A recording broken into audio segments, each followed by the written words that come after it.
कुछ वजूहात की बिना पर क्लास नहीं हो सकी थी। सो अभी तक हमारी एक ही क्लास हुई है, ये दूसरी है। तो इसका नाम क्या कोर्स का?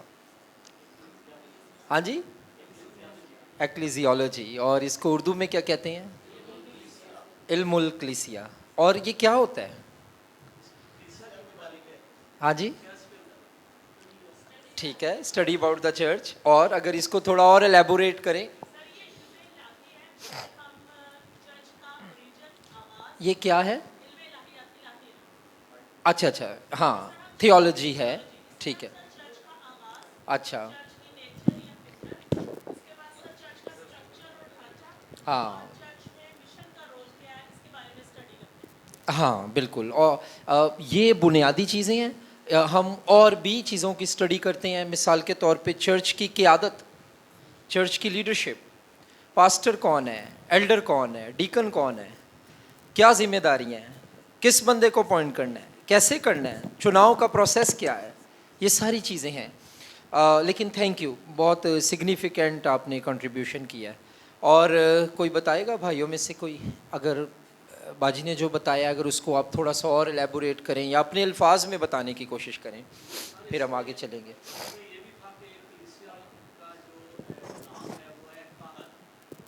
कहाल, कहाल, हाँ, इब्रानी में जो लफ्ज़ इस्तेमाल हुआ है, हाँ जी, जो उसके लफ्ज़ लिए इस्तेमाल वो हुआ है, कहाल है। कहाल। और हाँ, ऐसे ही यूनानी में है, जिसको कहते हैं इक्लियाजिया, एक्लीसिया, इक्लीसिया। एक्लीसिया, और बिल्कुल, ये दोनों का मतलब जो है वो ईमानदारों की जमायत से है। राइट, ठीक है, ठीक है। चलें, हम आगे चलेंगे और हम आज देखेंगे सबसे पहले कि क्या वजह है कि हमें इल्मुल कलीसिया पर तालीम हासिल करने की ज़रूरत है।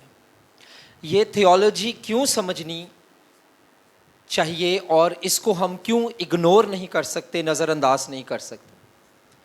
अगर चर्च के बारे में नहीं सीखेगा तो फिर वो चर्च नहीं बन सकता जो चर्च खुदा चाहता है कि वो चर्च बने।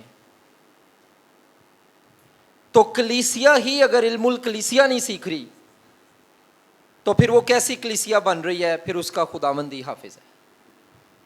इसलिए ये बहुत इंपॉर्टेंट है, अहम है, लाजमो मलजूम है कि आप एज अ चर्च, बतौर चर्च के बारे में सीखें कि चर्च होता कौन। क्या पता कई बार हम अपने आप को चर्च समझ रहे हों, लेकिन हम उसकी बाइबली डेफिनेशन या बाइबली क्वालिफिकेशन को जब पढ़ें तो हमसे वो चर्च ही नहीं है जो बाइबल कहता है। पर हम बड़े सालों से ये समझ रहे हो हम चर्च हैं। पर जब हम बिब्लिकल तौर पर उसको देखें कि चर्च क्या होता है, चर्च की डेफिनेशन क्या होती है, चर्च का मकसद क्या होता है, तो हमें तो पता चल जाएगा कि यार हम तो नाम के ही चर्च हैं, काम के नहीं हैं। तो बाइबली चर्च की बुनियादें और ये सारी चीज़ें। सो रीज़न क्या है, आज हम कुछ चीज़ों पर गौर करेंगे। कोशिश है कि टाइम से ख़त्म करें। अगर 5 मिनट ऊपर भी चली जाए क्लास आज तो प्लीज़ बी विद मी, ठीक है। रीज़न क्या है, एक्लीसियोलॉजी क्यों पढ़नी चाहिए, उसकी वजूहात, उसकी रीजंस। नंबर 1, चर्च वो जगह है, चर्च वो इंस्टीट्यूशन है जो लोगों के ईमान और रवैयों पर गहरा असर छोड़ता है। अगर किसी का ईमान शेप अप हो रहा है, किसी को ईमान मिल रहा है या किसी को मिले हुए को ईमान किसी का बढ़ रहा है, वो चर्च से बढ़ रहा है, क्योंकि उसे चर्च से प्रस्तिश मिल रही है, चर्च से दुआ मिल रही है, चर्च से तालीम मिल रही है। अभी मुनव्वर साहब बात कर रहे थे कि तालीम की क्या अहमियत है।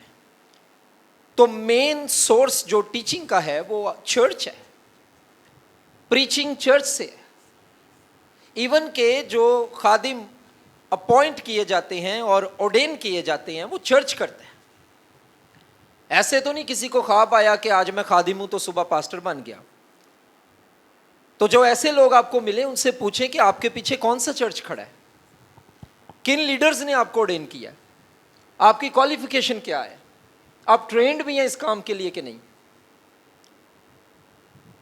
और यही वजह है कि आज हम देखते हैं हमारे कंट्री में और दीगर कंट्रीज में बहुत से इंडिपेंडेंट भी लोग काम कर रहे हैं। अच्छी बात है, खुदा ने उन्हें बुलाया, मैं गलत नहीं कह रहा, बट ज़रूरी ये है कि किसी के पीछे खड़ा कौन है, तस्दीक कहाँ से हो रही है।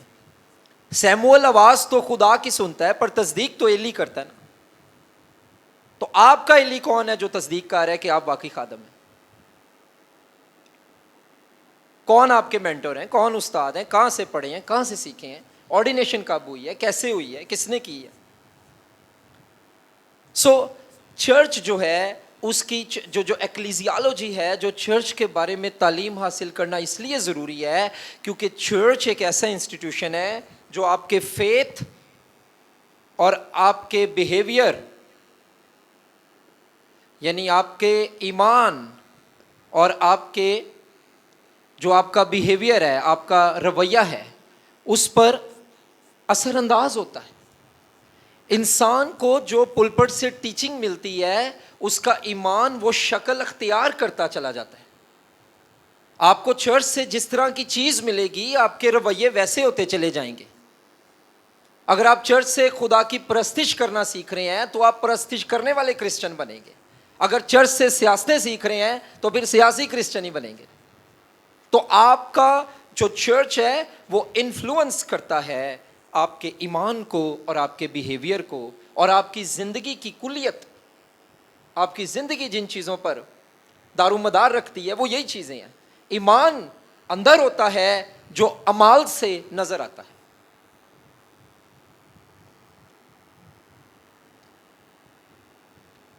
जब आप बपतिस्मा लेते हैं तो वो आपके अंदरूनी ईमान का बैरूनी इजहार है।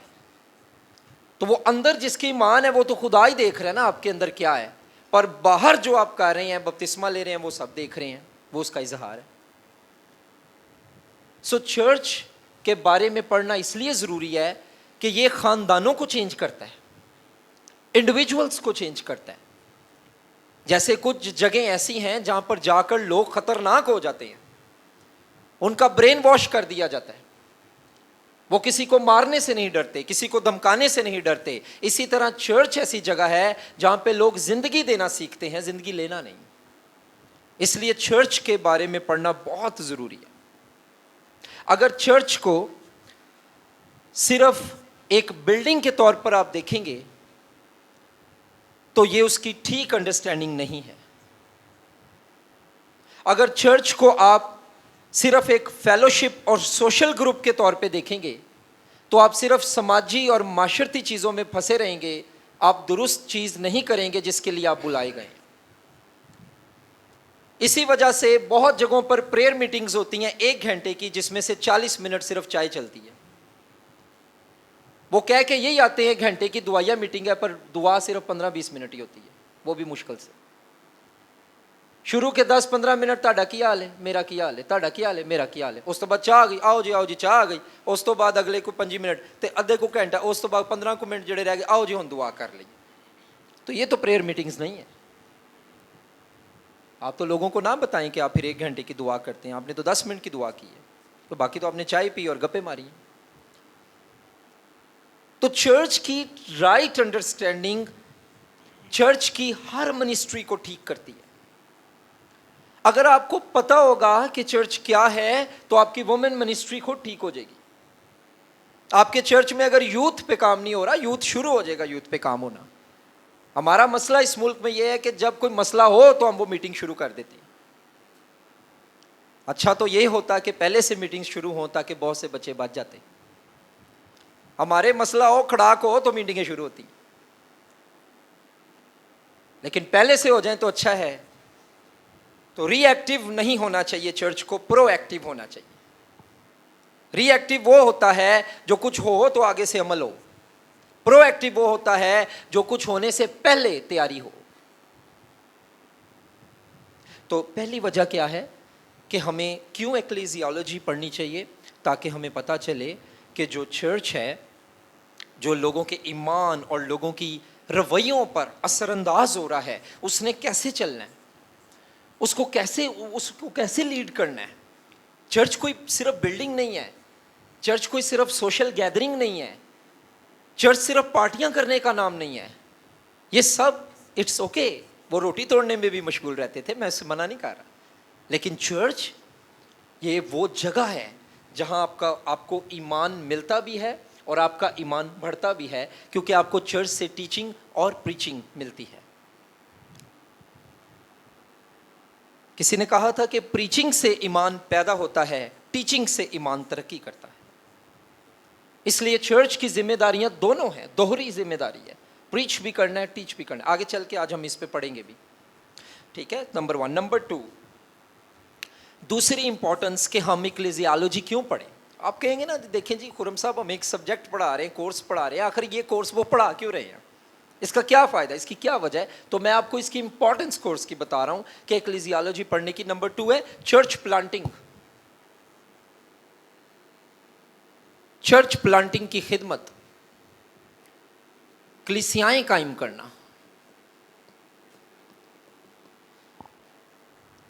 अब एक बंदा जिसने कलीसिया के बारे में पढ़ा नहीं, वो कैसी कलीसिया कायम करेगा।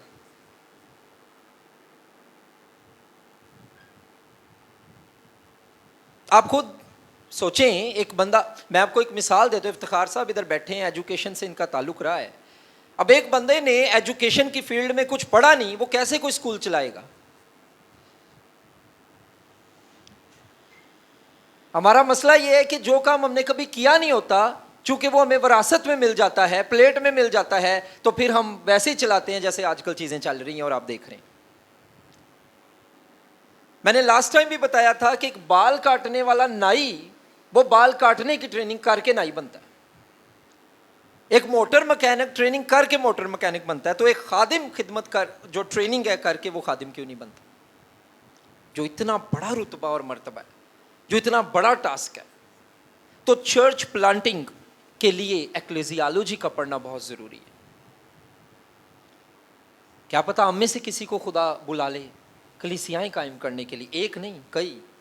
तो अगर आपने पढ़ा ही नहीं चर्च क्या होता है, चर्च कैसे चलता है, चर्च का लीडरशिप क्या होती है, चर्च की ऑर्गेनाइजेशन क्या होती है, चर्च का मकसद क्या है, चर्च प्लांट ही क्यों करना है, तो आप क्या चर्च प्लांट करेंगे, और जो करेंगे आप उसके साथ फिर क्या करेंगे। तो ये बहुत इंपॉर्टेंट है कि चर्च के बारे में समझे कि चर्च क्या होता है। Number 3, role of the church and role in the church. ये पहला पॉइंट था। नंबर 3,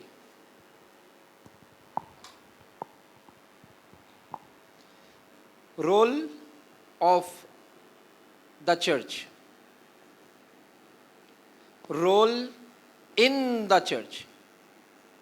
ये दो प्रेपोजिशंस की वजह से चेंज हो गया ना मतलब। तो role of the church, role in the church, यानी कलीसिया का काम कलीसिया में काम। इस वजह से हमें एक्लेसियोलॉजी पढ़नी चाहिए, इस वजह से हमें इल्मुल कलीसिया। कलीसिया का काम क्या है, यह आता है मिनिस्ट्री। चर्च की मिनिस्ट्री क्या है, चर्च की मेन मिनिस्ट्री क्या है, चर्च क्यों है, पाया जाता है चर्च क्यों मौजूद है, what is the ministry of the church. कलीसिया का काम क्या है, दुआ करना और भी इसके अलावा है, आज हम देखेंगे। तो बिल्कुल प्रेयर भी है उसकी मिनिस्ट्री, वर्ड ऑफ गॉड भी है, टीचिंग भी है, सारा कुछ। लेकिन आज हम देखेंगे तो कलीसिया का काम क्या है, कि जो सोच आई बस वो कर लिया, यार ये भी हमारा काम है। ये कई बार मैं आपको बताऊं, कई कलीसियाएं बड़ी बड़ी ज़बरदस्त, बड़े बड़े चर्चेस नाकाम हो गए हैं क्योंकि वो अपने असल हदफ और मकसद से हट गए। उनको लगता था ये भी हमारी मिनिस्ट्री है, ये भी हमारी मिनिस्ट्री है, ये भी हमारी मिनिस्ट्री है। तो जिसकी सारी मिनिस्ट्रियां होती हैं उसकी कोई भी एक नहीं होती। तो चर्च का असल काम क्या है, जब तक आपको ये नहीं पता चलेगा आप कैसे एक अच्छा चर्च चलाएंगे, कैसे एक मौसर चर्च चलाएंगे, कैसे रन करेंगे, कैसे ऐसा चर्च चलाएंगे जो खुदा को जलाल दे, कैसे जलाली कलीसिया बनेंगे, कैसे वो कलीसिया बनेंगे जो झुर्री और दाग से पाक, बिब्लिकल थियोलॉजिकली साउंड चर्च कैसे बनेंगे। उसके बाद कलीसिया में काम से मुराद लीडरशिप है, जिसे क़यादत कहते हैं। ये खिदमत, ये क़यादत। तो चर्च का लीडर कौन है? अगर चर्च में पास्टर है तो वो क्या उसका काम है? रोल असल में उसका क्या है? सिर्फ विजिट करना उसका काम है? सिर्फ सैटरडे को बाइबल खोलना ताकि संडे को वो कलाम सुनाए उसका काम है? उसका क्या काम है as a leader, as a चरवाहा? चर्च के अंदर एल्डर्स हैं तो वो क्यों है? चर्च के अंदर डीकन्स हैं तो वो क्यों है? चर्च के अंदर वॉलंटियर्स का क्या काम है? चर्च के अंदर प्रेयर मीटिंग, मैं कई चर्चिज में जाता हूं, जब खुदा का तो शुक्र है कलाम सुनाने, तो मैं ज़रूर ये उनसे खाने पर या चाय पर ये बात करता हूं कि पादरी साहब आपके चर्च में प्रेयर मिनिस्ट्री है? वो कहते हैं जी ये नहीं है, बाकी सारी हैं। भाई साहब यूथ पे नहीं जी। भाई साहब बाइबल क्लास होती नहीं जी। तो मेन तो काम ही जो है वो दुआ और तालीम है, और यही आप इग्नोर कर रहे हैं चर्चिज में। So it's very important.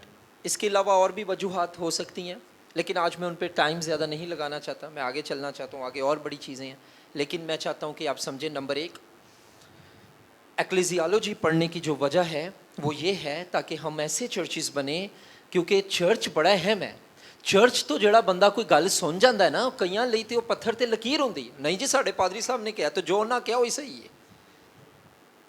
ਉਹਨਾਂ ਲਈ खुदा तो बाद पादरी है, और वो जो कह रहे हैं ठीक कह रहे हैं। ठीक है, आप इज्जत करें, रिस्पेक्ट करें, मैं ये नहीं कह रहा। मैं 10 साल खुद पासबानी खिदमत की, आई नो। लेकिन आप ये भी देखें कि जो बात हो रही है उसकी तस्दीक भी करें। बीरिया की कलीसिया क्या करती थी? जो बातें सुनती थी उनकी तहकीक करती थी, आया कि ये बातें ऐसे ही हैं। आज बीरियंस नहीं मिलते, आज बीरिया की कलीसिया नहीं मिलती। कई बार हम तोते बन जाते हैं, जो सिखा दिया बस वही पढ़ते रहते हैं, आगे नहीं चलते, तहकीक नहीं करते, क्योंकि इंटरेस्ट, प्यास, भूख, तड़प नहीं है। ये चीजें तड़प और भूख से होती हैं। अगर अदील भाई आज एफसी कॉलेज से ग्रीक कर रहे हैं, पढ़ रहे हैं, स्टडी कर रहे हैं, तो तड़प है। मैंने इनको लाइब्रेरी में वहां पढ़ते देखे, और मुनव्वर साहब एमफिल करके आज बैठे, तो कोई तड़प थी, भूख थी जिसने एमफिल कराया। मेरे एक दोस्त हैं इरफान साहब, जिन्होंने पीएचडी की है मैथमेटिक्स में। मैंने उनसे कहा यार आपने पीएचडी कैसे की? उन्होंने कहा बस मुझे एक बंदे ने कहा था कि तू नहीं कर सकता, वो नहीं ने मुझे पीएचडी करा दी। वो किसी दिन ना ने मैनू पीएचडी करा दी। तो कहाँ है तड़प, कहाँ है वो पैशन कि यार हम और सीखें और पढ़ें? रिसोर्सेज और वसाइल की कमी नहीं है। आप बाइबल टीचर्स आपके जो यहाँ आते हैं, आपको किताबें चाहिए, कई लोगों के पास पीडीएफ बुक्स होती हैं, आप उनसे मांगें, लें, पूछें, वो आपको देंगे। तड़प होनी चाहिए।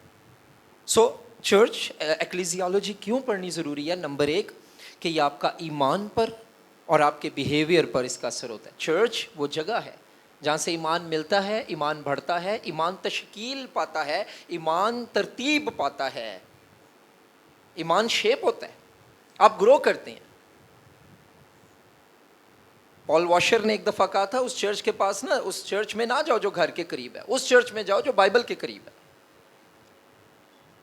ये देखें कि जिस चर्च हम जा रहे हैं, जिस चर्च का हम पार्ट हैं, मेंबर हैं, वो church biblical teaching, biblical preaching दे भी रहा है कि नहीं, आपकी ग्रोथ हो भी रहा है कि नहीं, आपके अंदर कलाम की भूख बढ़ रही है, आपके अंदर पाकीज़गी बढ़ रही है, आपके अंदर मसीह ज़्यादा नज़र आ रहा है, या उस उधर जाने से ये पहले चीज़ें कम हो गई हैं। चेक इट, ये आपका हक है। और फिर उसके बाद चर्च प्लांटिंग, कलीसियाएं कायम करना। चर्च प्लांट, जब किसी ने पढ़ा ही नहीं कि चर्च क्या होता है, वो कैसे चर्च प्लांटिंग करेगा? वो कैसे वहाँ लीडरशिप को अपॉइंट करेगा? और फिर उसके बाद role of the church, role in the church, कलीसिया का काम, कलीसिया में काम। तो इन चीज़ों की वजह से हमें इल्मुल कलीसिया पढ़ना चाहिए। सो माय फ्रेंड्स, हम आगे चलेंगे आज और हम देखेंगे definition of a church. Church की डेफिनेशन क्या है? कई डेफिनेशंस आपको गूगल पे जाएं मिल जाएंगी। godquestions.com एक वेबसाइट है, उस पे जाएं, वहाँ पे लिखें। ये मैं लिख देता हूँ वेबसाइट, मुझे भी काफ़ी चीज़ें यहाँ से मिल जाती हैं। gotquestions.com, ठीक है, gotquestions, gotquestions.com। इस पे बहुत अच्छा लिखा होता है, छोटे छोटे आर्टिकल हैं, बहुत अच्छा है। तो इस पे जाएं और इस पर भी आप सर्च कर सकते हैं। इसके अलावा और भी मुझे कोई अच्छी वेबसाइट्स मिली, मैं आपको बताऊंगा।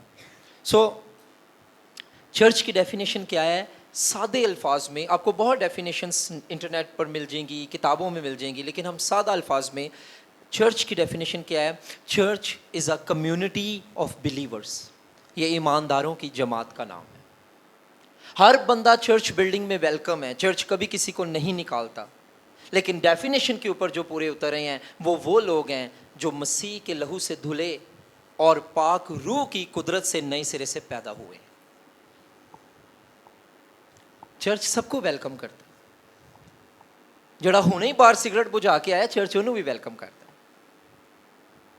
जिन्हें कदी मसीह को कबूल नहीं किया, चर्च उन्होंने कदी धक्के मार के नहीं करता, तू बाहर निकल, तू तो हुण तक कबूल नहीं किया। लेकिन अगर आप मुझसे चर्च की स्ट्रिक्ट डेफिनेशन पूछ रहे हैं, तो चर्च की स्ट्रिक्ट डेफिनेशन वो लोग हैं जो यीशु मसीह के लहू से धुले, जिनके जामे बरे के लहू से धुले हैं, और जो रूहुल कुद्स की कुदरत से नए सिरे से या ऊपर से पैदा हुए हैं। born again people, community of born again people, ईमान लाने वाले, मसीह के कलाम और मसीह के काम और मसीह की ज़ात पर। अगर आप मसीह की ज़ात की बात करें तो उसका नुक्ता अरूज अगर देखा जाए तो वो तजस्सुम है।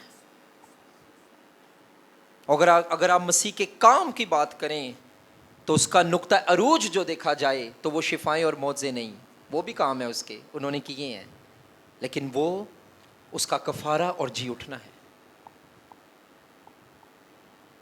तो ऐसे लोग जो कलमा खुदा के मुजस्सम होने पर ईमान लाए, और ऐसे लोग जो उसके मर कर जी उठने पर ईमान लाए, और ऐसे लोग जिन्होंने अपना मुस्तकबिल उसके ऊपर लटका दिया कि जो कुछ होगा हमारा मसीह चूंकि जी उठा है तो हम भी जी उठेंगे, जो नए सिरे से पैदा हुए, उन लोगों की कम्युनिटी को स्ट्रिक्ट डेफिनेशन में चर्च कहते हैं। तो मैं फिर से ये बात रिपीट करूंगा, बिल्डिंग में सब आ सकते हैं, पर डेफिनेशन में चर्च वही है जो नए सिरे से पैदा हुए हैं। मेरे साथ हैं आप? समझ गए बात? गुड। पहला कुरिन्थियों 12वां बाब 13वीं आयत देखें, जो निकाले वो पढ़।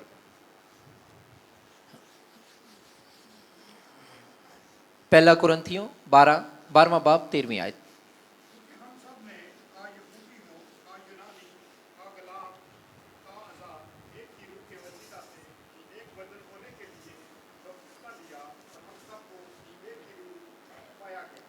आमेन, आमेन।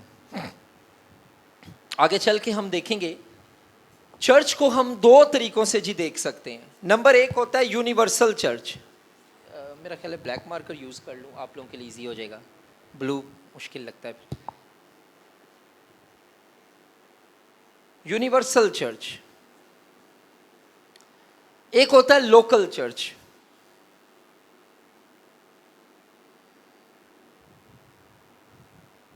इसको हम कहते हैं आलमगीर कलीसिया, इसको हम कहते हैं मकामी कलीसिया।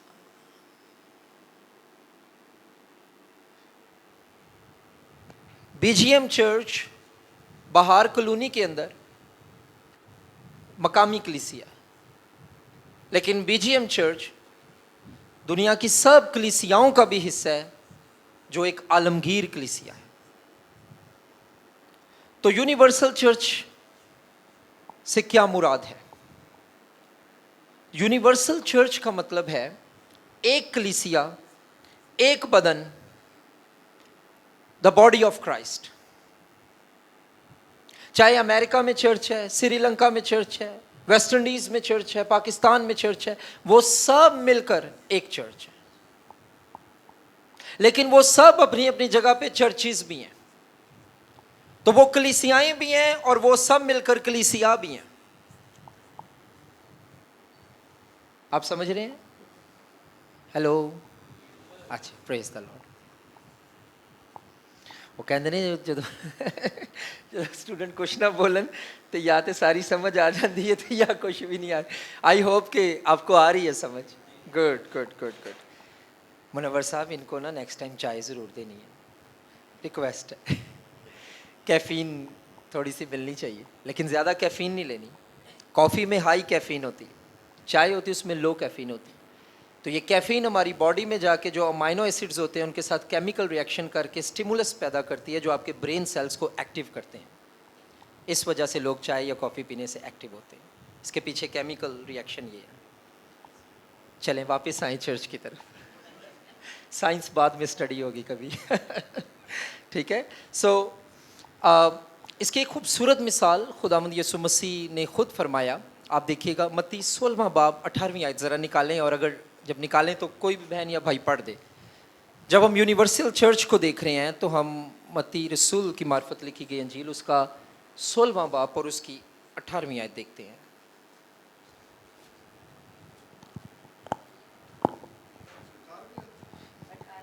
नहीं जी, मैंने 18 लिख 18। हाँ जी।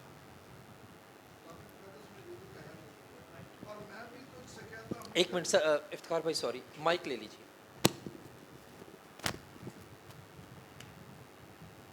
और मैं हालेलुया।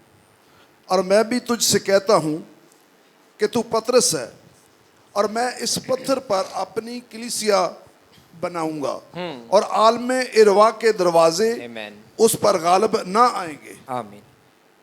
तो खुदावंद ने ये नहीं कहा कि तू पतरस है और मैं इस पत्थर पर कलीसियाएं बनाऊंगा।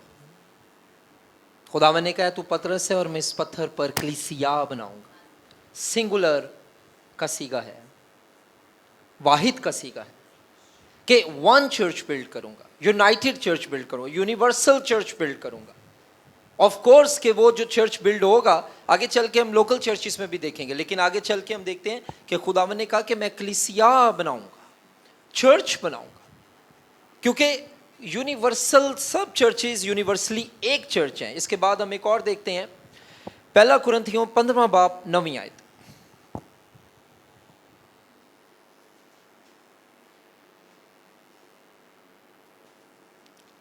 पहला कुरिन्थियों 15:9।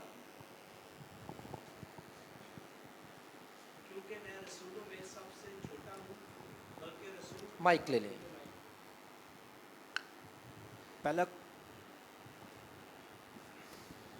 पहला कुरिन्थियों 15वां बाब और उसकी 9वीं आयत।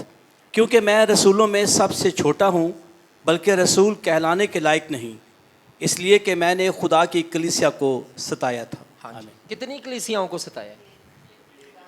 खुदा की कलीसिया को। लेकिन आपको भी पता है, मुझे भी पता है कि वो सिर्फ एक चर्च की बात नहीं कर रहा, वो कई चर्चेस की बात कर रहा है। लेकिन पॉल की अंडरस्टैंडिंग क्या है कि ये सब चर्चेस एक ही church, one body of Christ है।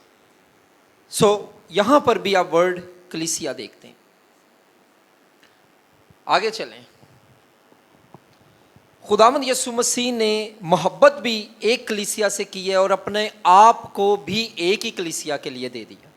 इसके लिए देखें इफिसियों 5वां बाब 25वीं आयत।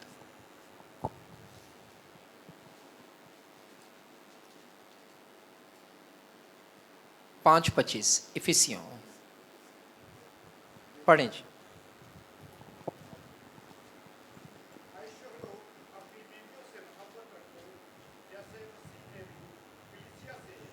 ऐ शोहरों अपनी बीवियों से ऐसे मोहब्बत रखो जैसे मसीह ने कलीसियाओं से मोहब्बत रखी।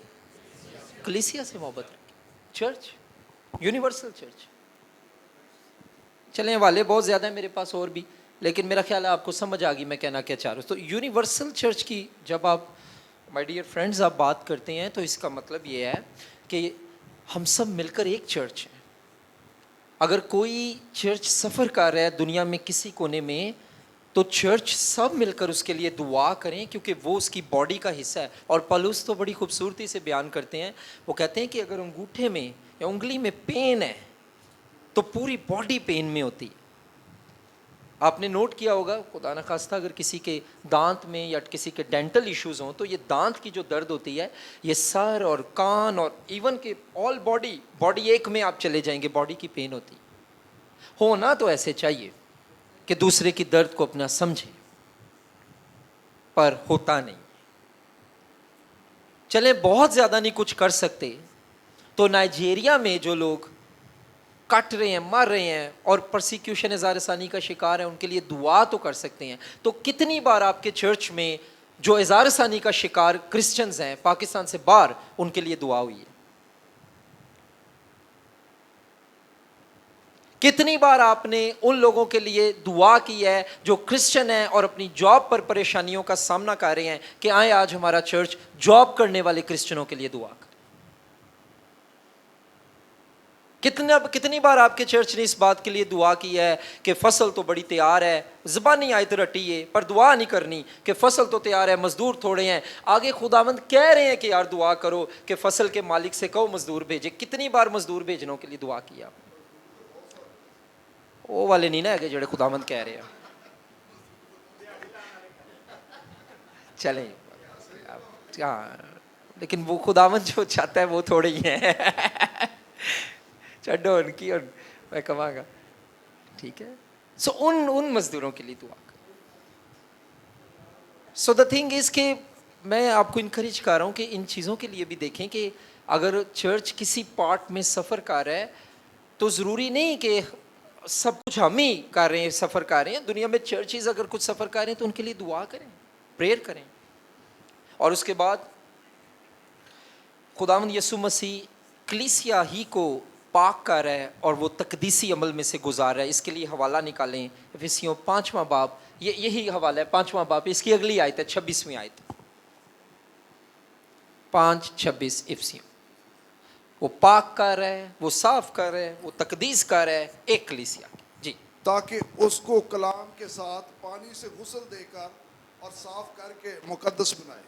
उसको, उनको नहीं, उनको होता तो बहुत सी कलीसियां, उसको, एक कलीसिया को, यूनिवर्सल चर्च को, जिसमें चर्चेज हैं पर वो मिलकर एक चर्च भी है, तो उनको, उसको वो मुकद्दस करे, वो मुकद्दस बनाए।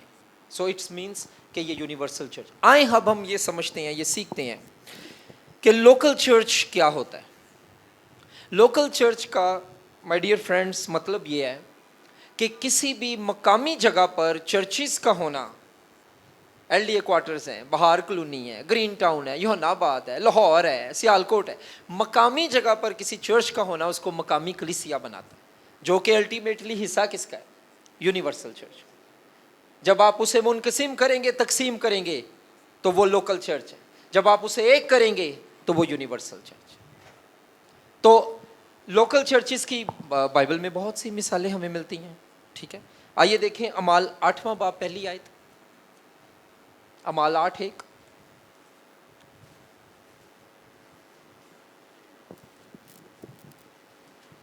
अमाल 8 बाब 1 आयत जी, 8वां बाब। और साउल उसके कत्ल पर राजी था।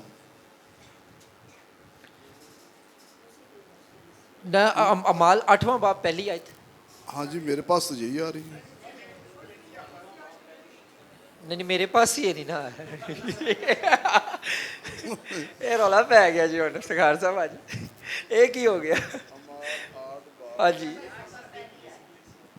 चलें पढ़े ना, अगर आप पहुंच गए तो पहली आयत। पहली आयत मेरे पास तो यही आ रहा है कि और साउल उसके कत्ल पर राजी थे जी। अच्छा, जिनके पास फर्क आ रही है ना यार, वो पढ़ दी। उसी दिन कलीसिया पर ये हाँ, अच्छा। पहली आयत है ना, पहली आयत पढ़नी। नहीं, उसके साथ जो है ना वो पहले ही लिखा हुआ है मेरे पास। और उसी दिन कलीसिया पर जो यरूशलेम में थी बड़ा जुल्म बरपा हुआ और रसूलों के सिवा सब लोग यहूदिया जी। और सामरिया की इतराफ में परगंदा हो गए जी। अब वही पौलुस, प्लीज सुनिए, इधर देखें सब।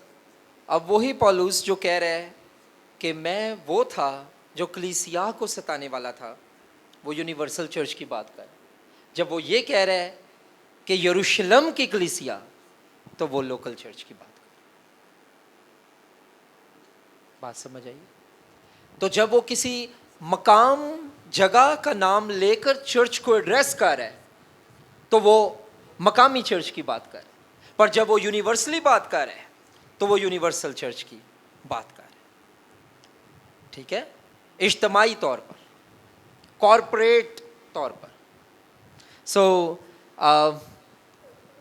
अमाल 11वां बाब और 22वीं आयत कोई पढ़ दे।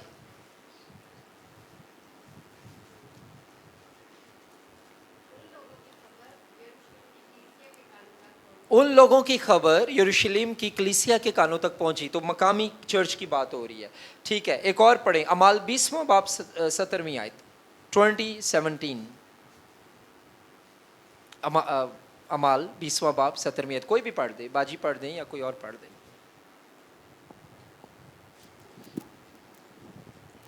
और उसने मेलितुस से इफिसुस में कहला भेजा और कलीसिया के बुजुर्गों को बुलाया। तो किस जगह की कलीसिया ये?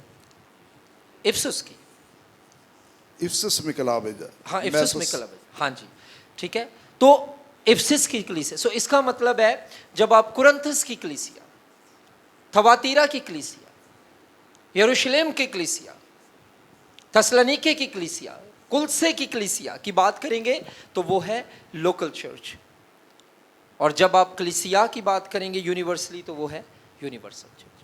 तो इसलिए आप जिन जिन चर्चिस से आए हैं, जितने भी लोग यहाँ बैठे हैं किसी चर्च तो जाते ही होंगे, तो आप जिस चर्च से भी आए हैं, अगर आप उस चर्च की बात करेंगे तो आप मकामी चर्च की बात करें। लेकिन अगर आप ये कहें कि हम सब खुदावंद यीशु मसीह के लिए हमें जीना चाहिए, क्योंकि चर्च का बुलावा है कि वो ज़िंदगी गुजारे यीशु के लिए, तो आप यूनिवर्सल चर्च की बात करें। इसलिए मेरी प्यारी बहनों जो कलाम सुनाती हैं, खिदमत में हैं, और भाइयों पास्टर्स और बाइबल टीचर्स जो यहाँ बैठे हैं, प्लीज़ जब आप कलाम सुनाते हैं ना, तो अपनी कलीसिया को ये क्लियर किया करें कि आप इस कलीसिया की बात कर रहे हैं जिनमें ये मसला है, या आप यूनिवर्सल चर्च की बात कर रहे हैं। क्योंकि इस तरह ना बात किया करें कि आजकल तो प्रॉब्लम चर्चिज़ में ये है, हालांकि बात आप अपने चर्च की कर रहे होते हैं। तो लोकल चर्च के लोकल मसलों को लोकल रखें, यूनिवर्सल चर्च के यूनिवर्सल मसलों को यूनिवर्सल रखें। एक चीज़ जो आपके चर्च में ठीक नहीं हो रही, ज़रूरी नहीं है कि सब उसे ख़राब कर रहे हैं, और एक चीज़ जो आपके चर्च में ठीक हो रही है, ज़रूरी नहीं कि सब उसे ठीक कर रहे हैं। तो इसलिए जब प्रीच करें, टीच करें, बात करें, गाइड करें लोगों को, तो क्लियर हो कि मैं अपने मकामी चर्च की बात कर रहा हूँ, या मैं यूनिवर्सल चर्च की बात कर रहा हूँ, या मैं ऐसी चीज़ की बात कर रहा हूँ जो दोनों में ठीक है, दोनों में पाई जाती है। अगर आप मॉरल इश्यूज़ की बात करें, करैक्टर इश्यूज़ की बात करें, किरदारी इश्यूज़ की बात करें, तो आज वो यूनिवर्सल चर्च भी इसका हिस्सा है, पाकिस्तानी चर्च भी इसका हिस्सा है। लेकिन अगर आप बात करें कि अभी तक छत नहीं डली, अभी तक लैंटर्न नहीं डला, अभी तक ये नहीं हुआ, तो आप सबकी बात नहीं कर रहे, आप मकामी चर्च की बात कर रहे। तो कई दफ़ा लोग कलाम सुनाते हुए एक चर्च की बात कर रहे होते हैं, वो मसला एक चर्च में होता है, वो सारों को मलूद इल्ज़ाम ठहरा देते हैं। ऐसा ना करें, बी वेरी क्लियर कि आप लोकल चर्च की बात कर रहे हैं या यूनिवर्सल चर्च की बात कर रहे हैं। आगे चलेंगे और लास्ट में आज हम देखेंगे चर्च के मिशन क्या है, चर्च के मकासद क्या हैं, एंड आई होप कि हम उसे फिनिश कर सकें। नहीं कर सकेंगे तो कोई बात नहीं, नेक्स्ट पे उसको ले जाएंगे। सो चर्च का पर्पस, अब इससे पहले कि मैं पढ़ाऊं या बताऊं, आप में से कोई बताएगा? लेकिन हाथ खड़ा करना है।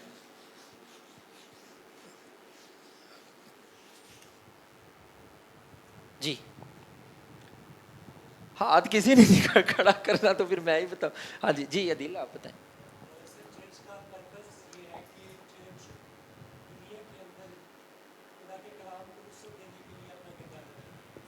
Okay good, thank you, good contribution, बहुत अच्छा इनपुट अदिल ने दिया।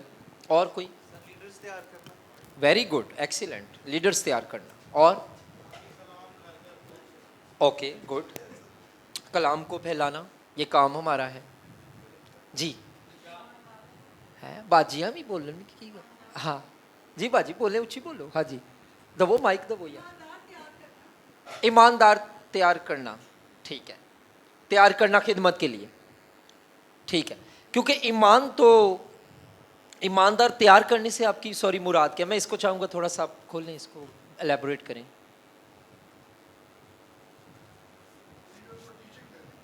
हाँ नहीं, एक मिनट चाह रहा हूँ जी बाजी, बड़ी दूर हो दिल सा माइक ताड़े ले आए ने, बोलो कुछ, बड़ा सफर कटे उन्होंने। चर्च के जरिए ईमानदार लोगों का चुनाव करना। हाँ, बहुत अच्छे, गुड पॉइंट, एक्सीलेंट। और लास्ट एक और हम, हाँ, मिच्योर कर, ईमान को बलूगत, रूहानी बलूगत में लेके आना। ठीक है, वो साइड आज ना थोड़ी चुप चुप ओ पीछे। हाँ, मैं चाहता हूँ ये इधर से कोई बताए, ये तारक साहब से पीछे वाला हिस्सा, ये जो बाहर का बरामद नहीं, तुसी सारे हुन इन हो गए हो जी। बताएं जी, तारक साहब बता दें कोई, तारक साहब भी बताएं। और भाई आपका नाम मैं भूल गया हूँ। नहीं, अदील साहब के साथ, अच्छा उन्होंने नाम दसने ने, उंगली मेरी होना वाले। आपका नाम क्या है? एलेक्स साहब, इसके बाद आपने बताना है। तारिक साहब आप बताएं।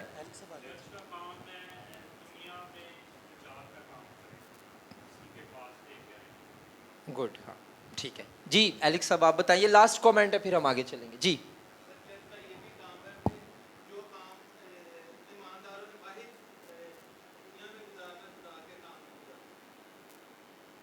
दोबारा बताएं। नहीं, आपने गलत नहीं बताया, मुझे सुनने में कोई मुश्किल पेश आई है जी।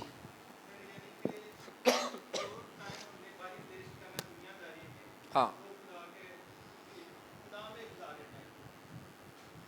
ठीक है, तो दुनियादारी में नहीं प्रॉब्लम, क्या नहीं जाएंगे हम? हाँ, तो जिस टाइम मैं दोस्तों के साथ में मिलता हूँ उस टाइम चर्च ही बंद हो।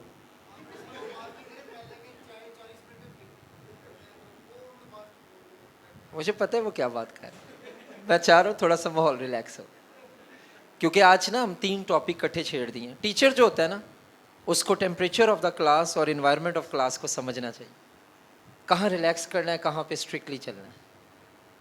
तो वेल डन, गुड कंट्रीब्यूशन, शुक्रिया जी। आप बताइए सर, सॉरी मैं ताड़ा ना बोल, बशारत साहब, अंजील की बशारत से मैं याद रखूँगा जी। लास्ट आप बता दीजिए, मेरा दिल कर रहा था मैं आपसे पूछूं।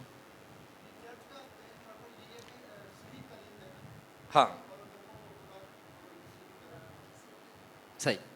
हाँ, मैनू ना इन्हों की तालीम की गल तो एक गल ही याद आ गई। तो कई दफ़ा ना चर्च में लोगों को कहते हैं जी बड़ा इत्मीनान मिलता है, तो वो एक बाबा जी थे, सो रहे थे कलाम के दौरान, तो हर बार ही सोते थे। तो पादरी साहब बड़ी तैयारी करके आते सन, खून पसीना बहा के आते सन। तो वो आए एक दिन को आए, उन्हें क्या सारे यार पिछे हो जो, मैं बाबे नाल गल करी, मैं बाबा जी तुसी की गल है, तुसी हर बारी मैसेज सौंदे, मैं बड़ी तैयारी करके आना, मैं यूनानी इब्रानी हर शह दसना, वजह की तुसी सौ जाते हो? कहते देखो जी गल है जी कि तुहाडी गल तो ज़्यादा मैनू यस्सू की गल प्यारी है, तो यस्सू ने क्या है, बहुत से दबे लोगों मेरे पास आओ मैं तुम्हें आराम दूंगा, मैनू आराम मिलता तो मैं सौ जाना। तो चले, उसके बाद वो बाबा नहीं मिला, बड़ा पादरी ने ढूंढा। हाँ जी, हाँ जी, हाँ जी, क्योंकि उन्होंने भी आराम मिल गया, आराम ही करना है। ठीक है my friends, so number 1, church का जो अवलीन, जो प्राइमरी पर्पस है इज टू ग्लोरीफाई गॉड, वो खुदा के नाम को जलाल देना है।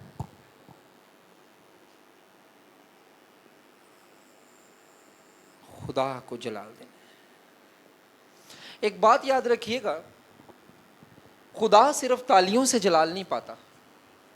तालियां तारीफ, खुशी और बरकत जिसका तजर्बा हम उस वक्त कर रहे होते हैं उसका इजहार है, लेकिन वो सिर्फ तालियों से जलाल नहीं पाता। खुदा तब जलाल पाता है जब ईमानदार ईमानदारी की और वफादारी की जिंदगी उसके हुजूर गुजारता है। तो उस ईमानदार की जो लाइफ है ना, वो खुदा के नाम को जलाल देगी। लोग तुम्हारे फलों को देखकर तुम्हारे आसमानी बाप की जो आसमान पर है वो तारीफ करें।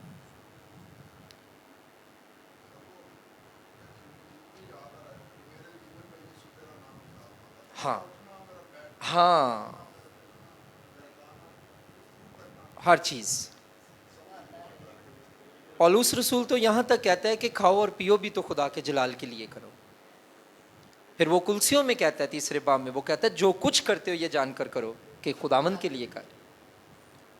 इवन मैं आपको बताना चाहता हूं, आपका इस क्लास में आना और इस क्लास में अटेंटिवली बैठना, वफादारी से अपनी असाइनमेंट्स करना। पिछले दिनों मैं FGA में पढ़ा रहा था, वहाँ पे मैं इब्रानियों का ख़त पढ़ा रहा हूँ इन दिनों में। तो मैंने स्टूडेंट्स को, बच्चों को कहा, मैंने कहा आपका टाइम पर असाइनमेंट करना, प्रोजेक्ट करना, अपना होमवर्क टाइम पे करना, क्लास में टाइम पर आना, इससे भी खुदा जलाल पाता है। हमने जलाल को सिर्फ तालियों तक रख दिया, जो कि गलत नहीं है यार, मैं इसके खिलाफ नहीं हूँ, लेकिन मैं ये कह रहा हूँ अब इससे थोड़ा आगे भी तो चलें, और चीज़ें भी तो खुदा के नाम को जलाल देती। ठीक है। So number 1, main purpose of church, वो यूनिवर्सल चर्च है या लोकल चर्च है, main purpose to glorify God. कैसे जलाल खुदावंद को मिलता है? इसके पहले इस ताल्लुक से हवाला देख लें कि खुदा को जलाल जो देना है वो चर्च का काम है। रोमियो 15वां बाब उसकी 6ठी आयत।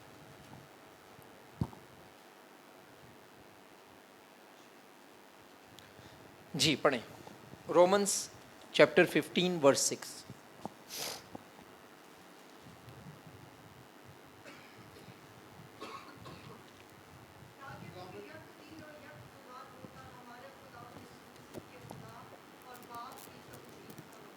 यस, पॉल रोमन्स को जब लिख रहा है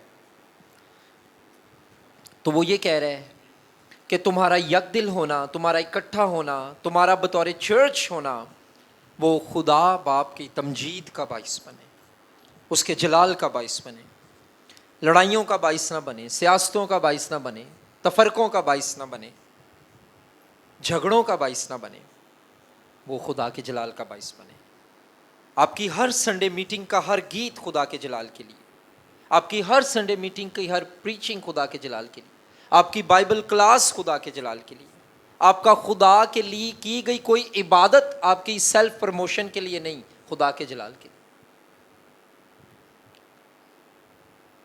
हम अपनी मशहूरी करने के लिए नहीं बुलाए गए, हम खुदा की बादशाही को आगे लेकर जाने के लिए बुलाए गए। और जब हमारा टारगेट ठीक होगा, जब हमारे एम्स ठीक होंगे, हमारे मुहरकात ठीक होंगे, मिनिस्ट्री में हमारा दिल और किरदार ठीक होगा, खुदा के कलाम में लिखा है वो खुद तुझे इकबालमंद करेगा। शहर सरफराजी पाता है तो ईमानदार भी सरफराजी पाएगा, बट वो चले ठीक, उसके मुहरकात ठीक हो। कईयों को उसने, मुझ जैसों को भी मजबले पर से उठाया है, उम्रा में बिठाया। मैंने कभी नहीं सोचा था कि मैं आउट ऑफ कंट्री भी जाके टीचिंग दूंगा। खुदा करते हैं। ना मेरे पेरेंट्स कोई अमीर, ना हम फैक्ट्रियों के मालिक। मेरी तो मदर भी कुछ जमातें पढ़ी, मैं तो फादर पढ़ी बिल्कुल नहीं, लेकिन उनके दिल में ये एम था कि मैं अपने बेटे को अच्छी जगहों से पढ़ाऊं। बहुत मेहनत की उन्होंने। सो द थिंग इज कि आप जब आप उस विल में, खुदा की विल में अपनी विल को ले आएंगे ना, तो वो वक्त पर तुझे खुद सर बुलंद करेगा। जी हाँ जी, अपने सारे कामों में खुदा की मर्जी को पूरा करना। Yes. मुख्तसर जवाब है। यस, सब कामों में, अपनी लाइफ में, अपने फैसलों में। So my dear friends, Romans 15 छठे आयत उसकी ये बताती है कि खुदा की तमजीद करना हमारा मकसद। उसके बाद अब मेरा एक सवाल है, सर खुरम आपने ये तो बताया कि चर्च का काम है खुदा को जलाल देना, प्रैक्टिकली बताएं कि ये कैसे खुद चर्च जलाल दे खुदा को। Number 1, through worship, through praise, वो अपनी वर्शिप से चर्च खुदा को जलाल दे।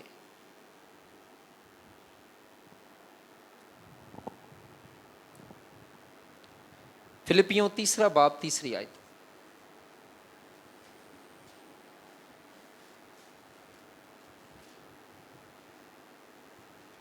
पढ़ दें, कोई जो भी निकाल। क्योंकि मखतून तो हम हैं जो खुदा के रूह की हदायत से इबादत करते हैं और मसीह यस्सु पर फख्र करते हैं और जिस्म का भरोसा नहीं करते। रूह और सच्चाई से की गई वर्शिप खुदा के नाम को जलाल देती है। ये नहीं आप गीत गा रहे हैं और आपका दिल खुदावंद से दूर है। I don't want to spend more time, क्योंकि इस पे पूरा एक कोर्स आपको भाई शुएब ने पढ़ाया है, हम आगे चलेंगे। सो थ्रू वर्शिप हम खुदा के नाम को, चर्च जलाल देता है। नंबर 2, थ्रू प्रेयर, वो जो आप बात कर रहे थे ना प्रेयर मिनिस्ट्री की, यहाँ से किसी ने की थी, थ्रू प्रेयर खुदा के नाम को जलाल मिलता है। चर्च कलीसिया जब यक दिल यकजहती से दुआ करती है, प्रेयर करती है, शिफायत करती है, खुदा जलाल पाता है। तेरे बड़े कामों की मैं तमजीद करूंगा, तेरे बड़े अजीब काम का मैं बयान करूंगा कौमों में। तो वो बड़े काम कैसे खुदा करेगा? बड़े काम तब खुदा करेगा जब खुदा के लोग कहेंगे खुदा यहां बड़ा काम कर। आई थिंक जॉन कैल्विन ने कहा, या मुझे सॉरी नाम भूल गया है, आप सर्च कर लीजिएगा, लेकिन किसी ने कहा बड़ी खूबसूरत बात। उन्होंने कहा खुदा कोई काम दुनिया में जब कोई बड़ा काम उसने करना हो तो कई बार तो वो कर लेता है खुद ही, लेकिन कई बार वो उसके लिए किसी को खड़ा करता है जिसको वो इस्तेमाल करे कि उसने बड़ा काम करना है। पॉल को खुदावन ने खड़ा किया, इतना बड़ा काम किया। एवन रॉबर्ट्स एक बंदा था, अगर मैं आपको, मेरे पास अब इतना टाइम नहीं, लेकिन मैं आपको किस दिन इसके बारे में थोड़ा सा भी बता देता हूँ। एवन रॉबर्ट्स के बारे में सर्च करें। एवन रॉबर्ट्स कौन था? वेल्स के इलाके में, यूके में जो रिवाइवल आया था 1904-1905 में, एवन रॉबर्ट्स वो शख्स था जिसको खुदा ने यूज़ किया। जब ये बाइबल कॉलेज में था वेल्स में, वेल्स बाइबल कॉलेज में, तो ये जाकर अपने प्रिंसिपल को कहता है कि प्रिंसिपल साहब मुझे आवाज़ आई है कि मैं इतने लोगों की नजात के लिए दुआ करूं, तो मुझे ये नहीं पता चल रहा ये शैतान की आवाज़ है या खुदा की आवाज़ है। तो इसके प्रिंसिपल ने कहा कि ऐसे काम शैतान कभी करने को नहीं कहता, ये खुदा की आवाज़ है। अब प्रिंसिपल ने कभी खुद खुदा की आवाज़ सुनने का तजर्बा किया हो तो वो किसी को गाइड करेगा कि ये खुदा की आवाज़ है। तो Evan Roberts, so the thing is through prayer ministry, ये इतनी इंपॉर्टेंट मिनिस्ट्री है। प्रेयर पे पूरा पूरा कोर्स लोग पढ़ाते हैं, प्रेयर पे पूरी पूरी स्टडी है, इतनी इंपॉर्टेंट मिनिस्ट्री है। और कई बार चर्चिज में ये ही सबसे ज़्यादा इग्नोर होती है। मैं कल किसी जगह पे था और मैं यहाँ वहाँ पे पढ़ा रहा था कि पतरस और यूहन्ना जब जा रहे थे तो हैकल के खूबसूरत दरवाजे पे जो लंगड़ा उनको मिला ना, तो उसको क्या कहा था उन्होंने कहा था कि सोना चांदी हमारे पास नहीं है, हमारे पास यीशु नाम है और वो नाम तुझे हम देते हैं, उस नाम में तुझे हम अथॉरिटी लेकर खड़ा कहते हैं कि तू खड़ा हो जा, और वो खड़ा हो गया। तो किसी शख्स ने इस पे कमेंट किया था कि पतरस और यूहन्ना ने कहा कि हमारे पास सोना चांदी नहीं पर यीशु नाम है। आज के चर्च के पास सोना चांदी तो है पर यीशु नाम नहीं है, इसलिए तो किसी को कहते नहीं खड़े हो जाए और वो चल फिर। सो प्रेयर मिनिस्ट्री। थर्ड चीज, चर्च कि कैसे खुदा जलाल पाता है, ग्लोरीफाई चर्च। जब चर्च के लोग गॉडली लाइफ गुजारें तब खुदा जलाल पाता है। जब आपकी जिंदगी मसीह की मानिंद होती जाए, आप एक रात में यीशु जैसे नहीं बनते। तकदीस एक अमल है, सैंक्टिफिकेशन एक अमल है। एक मिनट मैं बताता हूं। तकदीसी अमल जी, ये गॉडली लाइफ, गॉडली लाइफ जी।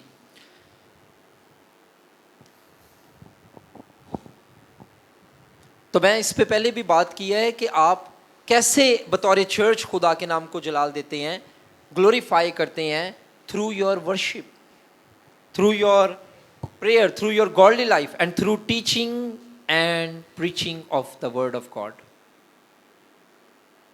ये एक अलहदा पॉइंट भी आएगा, इसलिए मैं यह नहीं डाला, लेकिन आप इसे लिख सकते। जब वफादार कलाम सुनाया जाता है, जब दुरुस्त तफसीर की जाती है, जब ठीक आयत की तशरीह की जाती है, तो खुदा जलाल पाता है। तो जब नहीं की जाती तो फिर आपको पता है क्या होता है। So number 1 point, glorify God. एक पॉइंट हम और करेंगे, फिर आगे 3 पॉइंट और हैं, फिर उनको हम नेक्स्ट क्लास में ले जाएंगे। एक और पॉइंट,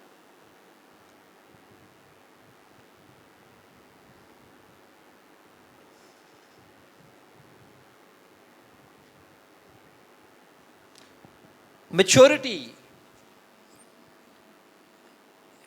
ये पहला टारगेट है, उसका पर्पस है चर्च का। Number 2, maturity of believers.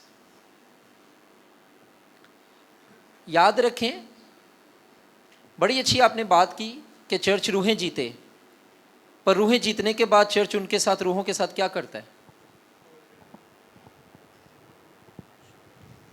बहुत सी जिंदगियां रूहानी खाना बदोशी में हैं, स्पिरिचुअली जिप्सी हैं। जिप्सी किसे कहते हैं? खाना बदोश लोग।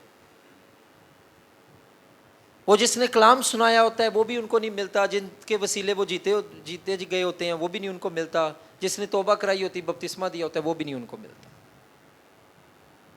जो चौथा जिसको पता ही नहीं उनके बारे में वो फिर उनको मिल जाता है। चर्च का काम सिर्फ रूहें जीतना नहीं, बल्कि चर्च का काम लोगों की मदद करना है कि वो अपने ईमान में तरक्की भी करें। आज इसके लिए एक बड़ा पावरफुल हवाला है, मेरा ये बड़ा फेवरेट है, कुलुसियों पहला बाब और उसकी कुलुसियों पहला बाब और उसकी 28वीं आयत देखें जल्दी से, फिर हम इसको वाइंड अप करें 2-3 मिनट में। Colossians chapter 1 verse 28।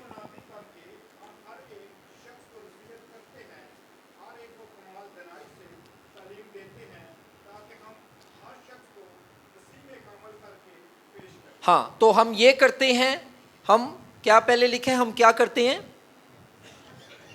शुरू से पढ़ें आयत दोबारा भाई।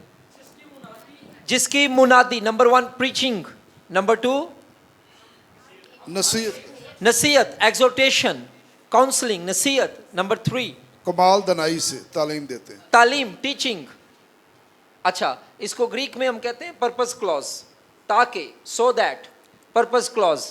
तो सो दैट क्या हो, ये हम करते हैं, टीचिंग करते हैं, प्रीचिंग करते हैं, काउंसलिंग करते हैं, एग्जॉर्ट करते हैं, पर्पस क्लॉज, सो दैट क्या हो, हर एक शख्स को, चर्च में चंद फेवरेट को नहीं, चंद लोगों को नहीं, एवरीवन, हर एक शख्स को क्या करें, मसीह में कामिल करके। यहां पे ग्रीक वर्ड है टिलेओय। टिलेओय का मतलब परफेक्ट भी है और टिलेओय का मतलब मैच्योर भी है। कॉन्टेक्स्ट के लिहाज से हमने डालना है मतलब कौन सा है, तो यहां कॉन्टेक्स्ट परफेक्ट नहीं है, क्योंकि पॉल किसी को परफेक्ट नहीं कर सकता, लेकिन पॉल मैच्योर तो कर सकता। तो उर्दू में कामिल है, लेकिन जब हम ग्रीक में जाकर उसकी डिक्शनरी में देखते हैं, तो न्यू टेस्टमेंट ग्रीक डिक्शनरी में जब हम देखते हैं तो वो टिलियोय वर्ड हमें बता रहा है मैच्योर करके। तो पॉल का टारगेट ये है कि मैच्योर करना चर्च को। वो कहता है मुझे दर्देजा, लेबर पेन लगी हुई है जब तक मसीह तुम में सूरत ना पकड़े।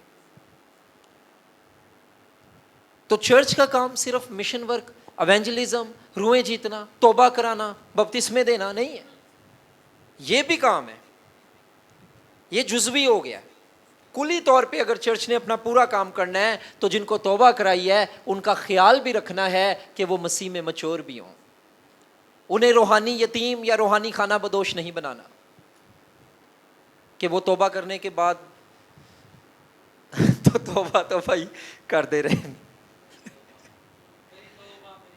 हाँ ऐसे करते रहे, ऐसा नहीं होना चाहिए। सो स्पिरिचुअल मैच्योरिटी चर्च का काम है। इसके अलावा जल्दी से एक हवाला पढ़ दें, इफिसियों 4 बाब 11 से 15 आयत, ये लास्ट है, हम इसको देखेंगे जी। इफिसियों 4 बाब 11 से 15 आयत। और उसी ने बाज को रसूल, बाज को नबी, बाज को मुबशर, बाज को चरवाहा बनाकर और बाज को उस्ताद भी। तो यार सानू विच पाओ ना, साडा छड़ गए। हाँ जी, आगे क्या किया, ये सब लोगों को क्यों दे दिया, ताकि मुकद्दस लोग कामिल बने। तो पहले कामिल नहीं, पहले कोई मुकद्दस होगा तो कामिल बनेगा, वो एगियोस होगा तो टिलियोय होगा। तो पहले मुकद्दस लोग, पहले मुकद्दस वो कैसे बनेगा, जब वो नए सिरे से पैदा होगा, वो अलहदा किया हो जाएगा, वो सेपरेट, हैगियोस ग्रीक में सेपरेट, अलहदा हुआ होगा। तो पहले वो नए सिरे से पैदा होगा, वो हैगियोस, वो सेपरेटेड वन होगा, वो मुकद्दस होगा, वो मुकद्दस ठहरेगा, रास्तबाज ठहरेगा, उसकी बदकारी मसीह के ऊपर और मसीह की रास्तबाजी उस पर आएगी, वो मुकद्दस होगा। और जब वो मुकद्दस होगा तो कामिल होगा। डायरेक्ट खुदा कामिल नहीं बनाएगा, पहले वो मुकद्दस बनाएगा फिर कामिल बनाएगा। That's the process. तो ये सारी मिनिस्ट्रीज जो चर्च की हैं, ये मैच्योरिटी की तरफ लेके जानी चाहिए। ठीक है माय फ्रेंड्स, हम यहाँ पर इसको वाइंड अप करते हैं और नेक्स्ट क्लास में इसको बफजले खुदा कंटिन्यू करेंगे। Thank you.